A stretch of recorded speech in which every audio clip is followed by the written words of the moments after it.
Hey, thanks for checking out Coffee with Brett. That's actually me, and I'm the Director of Education at TeamGantt, and I've been managing projects for over 20 years. It's a long time. So my goal for these videos is to share valuable project management tips with you in super short bursts while I'm having my second cup of morning coffee. Trust me, I'm not caffeinated enough until the first cup is done. So I'm ready to jump in. Hope you are too. Today I'm going to cover the basics of a RACI chart. Okay, so I don't know about you, but I've worked on a few larger projects with sizable teams and tons of concurrent tasks. And it can leave your head spinning just trying to keep up with things as a PM, let alone managing them. So if your team needs a little help in discerning who will do what, or even if they need to be more accountable to their tasks, to the project and to the team, the RACI chart is definitely going to help you. So, quick example on why I use the RACI chart on my own projects. So I was working on a website redesign project where we were redesigning a main website as well as a few related, but honestly separate sites. It was all one project, but was essentially 3 projects in one with a shared scope, super tight deadlines, and a single team, albeit a larger team to get everything done in record time. So there was no time for confusion or even mistakes on that project. Okay, I think I just got a pit in my stomach thinking about that horrible project, and it was like 8 years ago. Anyway, because the project was so large, we needed a larger team, obviously. So we had some role duplication. We actually had 4 designers on the team and several developers. Right away, it became clear to me that I'd have to work really hard with them to sort out who was doing what at all times.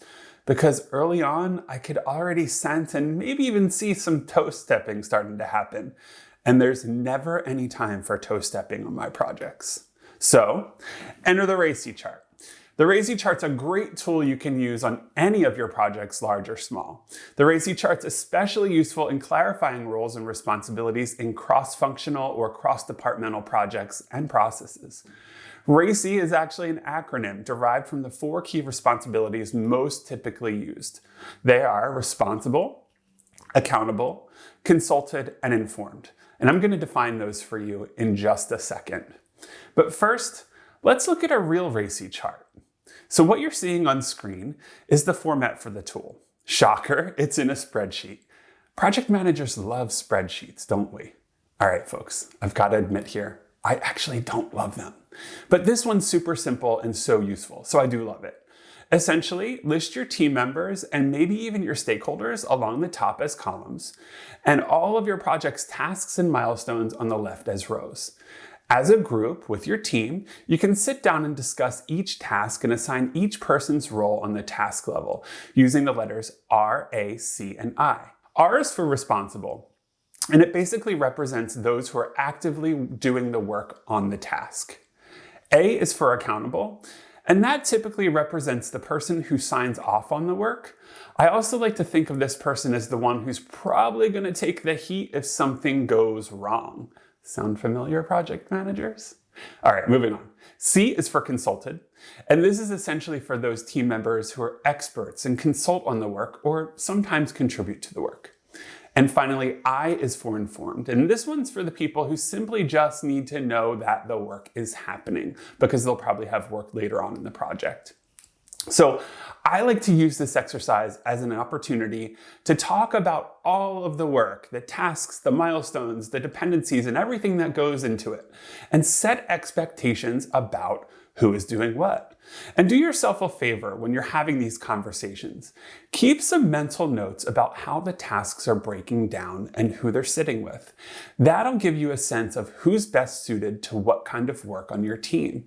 And honestly, folks, that's the kind of information that'll help you get things done quickly if a change is introduced to the project, or maybe even if you have to staff a new project. Getting to know your team will never hurt you in project management. All right, folks, that's it for this episode of Coffee with Brett. Thanks for checking it out. If you want some more information about RACI charts and you haven't done it already, grab our free RACI chart guide and template and get your projects and teams in order. Trust me, it'll help you with stress levels and even your team stress levels too.